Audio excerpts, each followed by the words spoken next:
সেনা জ্যোতির টার্গেট কি সিবিআই? আমাদের প্রতিনিধি অনুপ এই মুহূর্তে আমাদের সঙ্গে রয়েছেন, সরাসরি অনুপের থেকে জানবো। অনুপ, যে প্রশ্নটা বারবার সামনে আসছে যে ট্রাভেল ব্লগিং, সেটা কি আসলে উপলক্ষ মাত্র? অর্থাৎ এই ট্রাভেল ব্লগিং এর আড়ালে কি বারবার তথ্য পাচারের জন্য, তথ্য সংগ্রহের জন্য সেনা আধিকারিককে টার্গেট করা হয়েছে, সিবিআই আধিকারিকদের টার্গেট করা হয়েছে?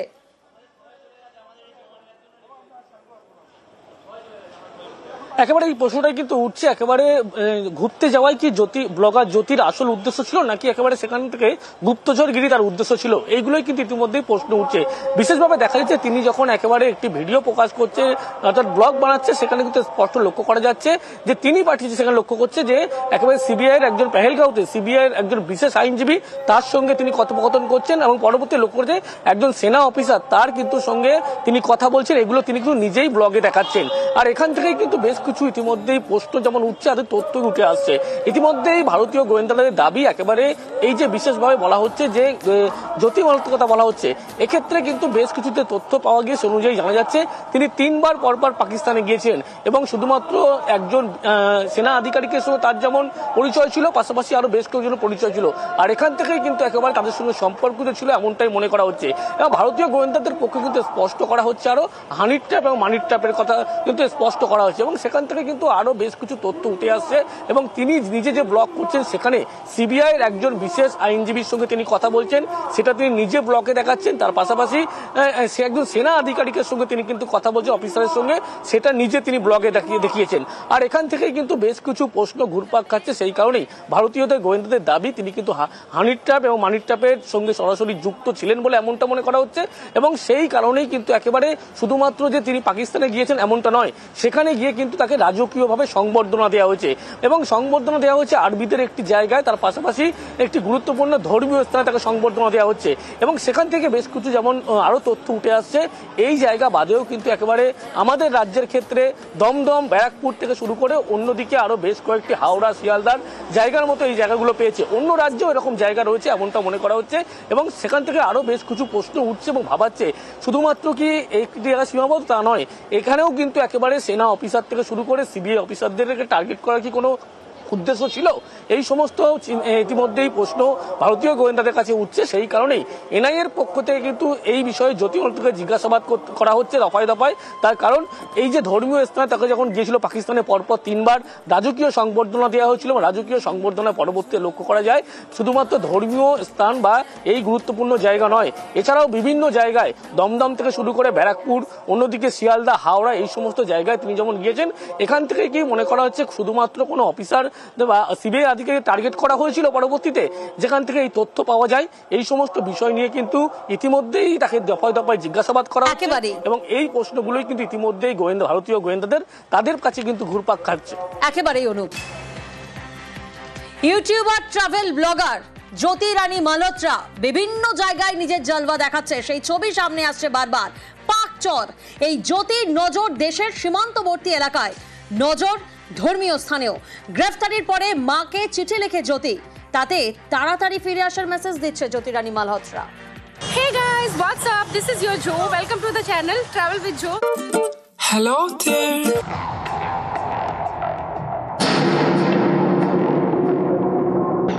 मैं जल्दी आ जाऊंगी। এটা জ্যোতি মালহোত্রার গ্রেফতারির পরে মাকে লেখা চিঠি। এই চিঠিতে লেখা আই লাভ ইউ, নিচে লেখা খুশমুশ। পাক চর অভিযোগে হিসার পুলিশের হাতে গ্রেফতার। সত্যি কি তাড়াতাড়ি ফিরে আসতে পারে জ্যোতি?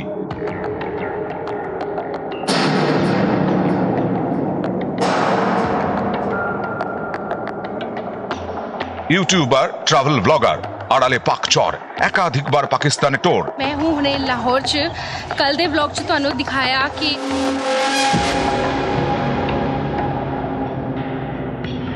পাকিস্তানে যাওয়া যে শুধু ব্লগিং এর জন্য নয়, তার জেরায় স্বীকার করেছে জ্যোতি। গোয়েন্দারা জানিয়েছেন পাকিস্তানের পাঞ্জাব প্রদেশে মুরিদক্ষেতে লস্কর তৈবার জঙ্গি প্রশিক্ষণ কেন্দ্রে যায় জ্যোতি। সেখানে 14 দিন ট্রেনিং নেয়। জ্যোতিকে কোনো বিশেষ দায়িত্ব দেয় লস্কর।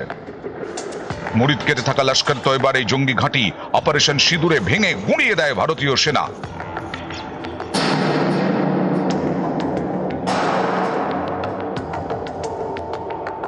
পাক গোয়েন্দা সংস্থা আইএসআই কে তথ্য পাচারের অভিযোগে গ্রেফতার জ্যোতি। এবার আইএসআই অফিসারের সঙ্গে তার চ্যাট প্রকাশ্যে, যেখানে আইএসআই আধিকারিক লিখছে, তুমি যখন আটারিতে গিয়েছিলে কারা ব্যবস্থা করেছিল? আমি ওদের কাছ থেকে তেমন কোনো সাহায্য নিইনি। তার মানে এমন কেউ নয় যে তোমাকে ভেতরে নিয়ে গিয়েছিল, সে তোমার বন্ধুও হতে পারে। আমার বক্তব্য, তুমি এমন কারো সঙ্গে গিয়েছিলে যে তোমার সঙ্গে গুরুদ্বারার ভিতরেও বসেছিল। না, সে তেমন নয়। मेरे पीछे आप देख रहे हो लोगो लगा हुआ है, बाड़मेर जंक्शन पे है। দেশের সীমান্তবর্তী বিভিন্ন এলাকায় যায় জ্যোতি। এর মধ্যে রয়েছে রাজস্থানের বাড়মের,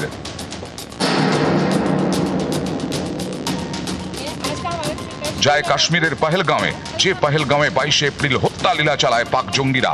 সঙ্গে ছিল ওড়িশার ইউটিউবার প্রিয়াঙ্কা সেনাপতি। জ্যোতির ব্লগে চিকেন স্নেক, শিলিগুড়ি করিডোর, সেখানকার করোনেশন ব্রিজও। ये देखिए, ये है कोरोनेशन ब्रिज जो कि 3 डिस्ट्रिक्ट के बीच। পশ্চিমবঙ্গের জয়গাঁয়ে যায় জ্যোতি। জয়গাঁয়ের এপারে আলিপুরদুয়ার, ওপারে ভুটান। जयगांव इंडिया की लास्ट सिटी। শুধু এদেশেই নয়, বাংলাদেশেও যায় জ্যোতি। तो ट्रेन के निकलने ঢাকা থেকে ট্রেনে গেদে হয়ে কলকাতা স্টেশনে নামে জ্যোতি।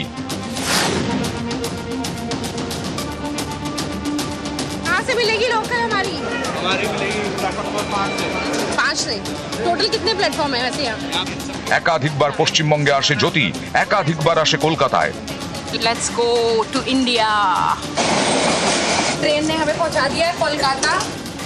যায় শিয়ালদা, হাওড়া স্টেশন, হাওড়া ব্রিজ, বারাকপুর, শেওড়াফুলি, লিলুয়া, আর ফেরে কলকাতা বিমানবন্দর হয়ে। 3 सेक्शन में डिवाइडेड है स्टेशन। শিয়ালদায় সঙ্গী আরেক ইউটিউবার সৌমিত ভট্টাচার্য। শিয়ালদা স্টেশন নিয়ে খুব কৌতূহল। কৌশলে সৌমিতের থেকে অনেক তথ্য নেয় জ্যোতি। ব্লগে শিয়ালদা স্টেশন সম্পর্কে তথ্য দেয় জ্যোতি। জ্যোতির নজর ছিল ধর্মীয় স্থানে। অযোধ্যার রাম মন্দির যায় জ্যোতি। কুম্ভ মেলাতেও যায় জ্যোতি। জম্মুতে বৈষ্ণোদেবী মন্দিরেও জ্যোতি। यहीं पे आपको मोबाइल, अपना कीमती सामान। পাঞ্জাবের অমৃতসরে স্বর্ণ মন্দিরেও যায় জ্যোতি। এই স্বর্ণ মন্দিরে ড্রোন হামলার ছক ছিল পাকিস্তানের, যা ব্যর্থ করে ভারতীয় সেনা। Hey guys, what's up? This is your Joe. Welcome to the travel channel. Blogger, পাক গুপ্তচর, দেশে বিদেশে ঘোরার নামে তথ্য পাচার। গোয়েন্দাদের কড়া নজর এই জ্যোতি মালহোত্রার দিকে। নিউজ 18 বাংলা। দেশের গদ্দারদের পর্দাফাঁস, ঘরশত্রু বিভীষণদের পর্দাফাঁস, চক্রের পর্দাফাঁস, আর এবার তাই এনআইএ স্ক্যানারে প্রিয়াঙ্কা সেনাপতি। পাকচর জ্যোতি মালহোত্রার সঙ্গে যোগ ওড়িশার প্রিয়াঙ্কা সেনাপতির। জ্যোতির পুরীর সফরে গাইড ছিল এই প্রিয়াঙ্কা সেনাপতি। এবার তাকেই জিজ্ঞাসাবাদ এনআইএর। প্রিয়াঙ্কার সোশ্যাল মিডিয়া অ্যাকাউন্ট মনিটরিং করা হচ্ছে। পারিবারিক সম্পত্তি আচমকায় বৃদ্ধি, আর সেই বৃদ্ধিতে আর্থিক লেনদেনেও নজর রয়েছে। প্রতিনিধি অমিত এই মুহূর্তে আমাদের সঙ্গে রয়েছেন। অমিত, দেখছি আমরা চক্রের পর্দাফাঁস, এবার শুধুমাত্র শিকড়ের খোঁজ পুলিশের। একেবারেই দেখো, জ্যোতি মালহোত্রার পর এবার এনআইএর নজরে আমরা দেখতে পাচ্ছি প্রিয়াঙ্কা সেনাপতি, পুরীর বাসিন্দা, এবং জগন্নাথ মন্দির ভ্রমণে যখন এসেছিলেন জ্যোতি, তখন তার গাইড হিসেবে, ট্যুর গাইড হিসেবে কিন্তু প্রিয়াঙ্কা সেনাপতি কিন্তু কাজ করেছিলেন। শুধু তাই নয়, কাশ্মীরের একাধিক ভিডিওতে দেখা যাচ্ছে প্রিয়াঙ্কায় জ্যোতিকে একসঙ্গে। জ্যোতি যেমন পাকিস্তানে গিয়েছিলেন, তথ্য সামনে এসছে গোয়েন্দাদের হাতে যে প্রিয়াঙ্কা জ্যোতিও তিনি কিন্তু পাকিস্তানে গিয়েছিলেন। ওড়িশা থেকে দিল্লিতে অমৃতসর থেকে বাই রোড তিনি পাকিস্তানে গিয়েছিলেন। একদিনের সেই পাকিস্তানের সফর ছিল। এই বিষয়গুলো কিন্তু তদন্তকারী আধিকারিক বা এনআইএকে ভাবাচ্ছে, এবং এনআইএ কিন্তু ইতিমধ্যেই ইন্টারোগের পাতাকে জিজ্ঞাসাবাদ করেছে। এবং একই সঙ্গে প্রিয়াঙ্কা সেনাপতির পরিবারের আর্থিক ভিত্তি, অর্থাৎ কোথাও গিয়ে তাদের যে আর্থিক বছরখানেক আগে তাদের আর্থিক অবস্থা যে ছিল, বর্তমানে তাদের আর্থিক অবস্থা বিস্তর কিন্তু ফারাক দেখা যাচ্ছে। সেক্ষেত্রে আর্থিক বৃদ্ধি ঘটেছে। এই বৃদ্ধি কোথা থেকে হলো, সমস্ত কিছু কিন্তু এই মুহূর্তে কেন্দ্রীয় এজেন্সির নজরে রয়েছে। ইতিমধ্যে প্রিয়াঙ্কাকে জিজ্ঞাসাবাদ করা হচ্ছে। জ্যোতির সাথে আর কিভাবে তার সম্পর্ক রয়েছে বা কিভাবে কি সূত্র রয়েছে, সমস্ত কিছু কিন্তু এক্সামিন করা হচ্ছে এনআইএর তরফে। একেবারেই जांच की प्रक्रिया चल रही है और हर छोटी चीज, हर छोटी बारीकी का ध्यान रखा जा रहा है। उनका सोशल मीडिया हैंडल हो या फिर वो उनका टूर कहाँ कहाँ पे था या फिर किसी भी प्रकार का फाइनेंशियल ट्रांजैक्शंस वगैरह भी अगर है तो उसकी भी छोटी से छोटी चीज का ध्यान रखते हुए उसको इन्वेस्टिगेट किया जा रहा है। পাহেলগাঁওয়ের নারকীয় হত্যালীলার প্রত্যাঘাত প্রতিশোধ ছিল অপারেশন সিঁদুর। আর এইদিকে ঘর শত্রু বিভীষণ ধরতে অপারেশন মির্জাফর, অপারেশন সিঁদুরের পাশাপাশি পাক চর ধরতে গোয়েন্দাদের অভিযান। পাঞ্জাব হরিয়ানা থেকে গ্রেফতার করা হয়েছে 13 জন পাক চরকে। ধৃতদের সঙ্গে এসআইয়ের সরাসরি যোগের প্রমাণ মিলেছে। এই চরদের মাধ্যমে পাকিস্তানে পৌঁছে যাচ্ছিল ভারতীয় সিম কার্ড। আর এই নিয়েই অসম পুলিশ শুরু করেছে অপারেশন ঘোস্ট সিম।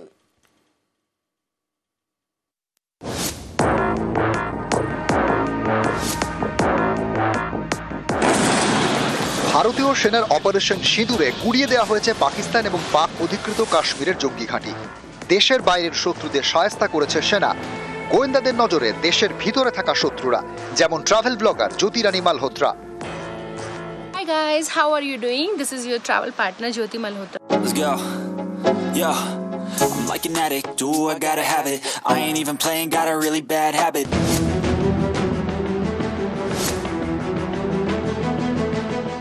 পেহেলগাঁওয়ে জঙ্গি হানার পরেই শুরু হয় অপারেশন মির্জাফর। খুঁজে বের করা হয় একের পর এক বিভীষণদের। গোয়েন্দাদের দাবি ভারত থেকে অনেকেই পাকিস্তানে তথ্য পাঠিয়েছে। দিল্লির পাকিস্তানি দূতাবাস থেকেও এই চরদের সাহায্য করা হয়। দিল্লি, পাঞ্জাব, হরিয়ানা, রাজস্থান, জম্মু কাশ্মীর, উত্তরপ্রদেশ সহ আরও কিছু রাজ্যে পাক চর রয়েছে বলেও সন্দেহ। পাঞ্জাব এবং হরিয়ানা থেকে এখনো পর্যন্ত 13 জন পাক চরকে গ্রেপ্তার করা হয়েছে।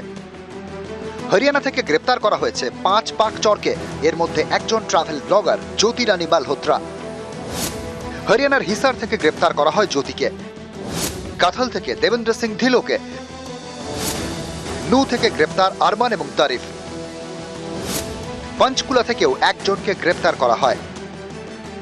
পাঞ্জাব থেকে এখনো পর্যন্ত 8 পাক চরকে গ্রেপ্তার করা হয়েছে। ভাতিন্ডা সেনা ছাউনি থেকে মুচি সুনীল কুমার এবং দর্জি রাকাব। অমৃতসর থেকে পলক মাসি এবং সুরজ মাসি। মালেরকোটলা থেকে গজালা এবং ইয়ামেন। গুরদাসপুর থেকে সুখপ্রীত সিং এবং করণবীর সিং। হানি ট্র্যাপ থেকে মানি ট্র্যাপ। ভারতের ভেতরের খবর জানতে নানা কৌশল নেয় পাকিস্তান।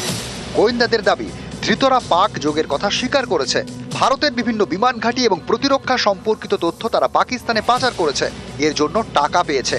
পাক চরদের কাছে টাকা পৌঁছে দেওয়ার কাজ করত পাঞ্জাব থেকে ধৃত গজালা, যে 3 বার পাকিস্তানেও গিয়েছে। এই গজালাকে জেরা করে ট্রাভেল ব্লগার জ্যোতি রানী মালহোত্রার নাম উঠে আসে। এই দেখুন গজালার ভিসার ছবি। 23 এপ্রিল তার ভিসা ইস্যু করে পাকিস্তান, অর্থাৎ পেহেলগাঁওয়ে জঙ্গি হানার ঠিক পরের দিন। এই পেহেলগাঁওয়ে হামলার পরেই এইসব হরশত্রু বিভীষণদের চিহ্নিত করা শুরু করেন গোয়েন্দারা। এখানেই প্রশ্ন, এতদিন ধরে পাক চর সক্রিয় থাকলেও গোয়েন্দারা কি করছিল? সবাই মোবাইল অ্যাপ্লিকেশনের মাধ্যমে পাকিস্তানে যোগাযোগ রাখত, অথচ জানা গেল না ভারতের সাইবার সিকিউরিটি কি তাহলে কোথাও ফাঁক থেকে গিয়েছিল? চর বৃত্তির অস্ত্র কি তাহলে সিম কার্ড? প্রথমে অসম থেকে জাল নথি দিয়ে সিম, তারপর তা পাচার। অসম থেকে সিম চলে যাচ্ছে পাকিস্তানে, এমনই এক চক্রের খোঁজ পেয়েছে অসম পুলিশ। এই চক্রের জাল ছড়িয়েছে রাজস্থান এবং তেলেঙ্গানায়। সিম কার্ড জালিয়াতিতে জড়িত 7 জনকে গ্রেপ্তার করা হয়েছে। এর মধ্যে 5 জন রাজস্থানের বাসিন্দা, একজন তেলেঙ্গানার, আরেকজন অসমের বিলাসীপাড়ার বাসিন্দা। ধৃতদের থেকে প্রায় 1000 সিম কার্ড এবং বেশ কিছু ইলেকট্রনিক্স ডিভাইস উদ্ধার হয়েছে। ये सिम कार्ड साइबर क्राइम के लिए और एंटी नेशनल एक्टिविटीज दोनों के लिए यूज हो रहे हैं। ये नेटवर्क सिर्फ असम में नहीं है, पर इसके तार राजस्थान तक जुड़े हुए हैं। The entire exercise was named operation ghost SIM and teams were dispatched to Rajasthan and Telangana and locally dedicated teams were dispatched to Dhubri and Morigaon. 7 लोग अभी तक अरेस्टेड हैं और 15 लोग अभी क्वेश्चन किए जा रहे हैं कि उनका इसमें क्या रोल था। न्यूज 18 बांग्ला।